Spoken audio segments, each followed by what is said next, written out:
ধন সম্পদ টাকা পয়সা এগুলা দেওয়ার মালিক হচ্ছে আমাদের আল্লাহ তাআলা। অতএব কে ধনী কে বড়লোক এগুলা সমাজের ভিতরে বাছাই করার কোনো প্রয়োজন নাই। সবাই মানুষ, আল্লাহ তাআলার শ্রেষ্ঠ জীব, সবাই মানুষ। অতএব সবাইকে সবার সম্মান করা উচিত, সবার সাথে কাঁধে কাঁধ মিলিয়ে চলা উচিত। কেউ যদি গরিব হয় তাকে অসম্মান করার কিছু নাই, কারণ আল্লাহ তাআলা তাকে সৃষ্টি করছে, সেও মানুষ।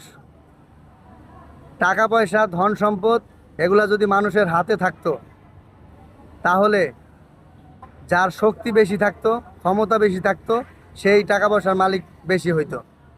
অতএব এগুলা নিয়ে কাউকে ছোট করার কিছু নাই।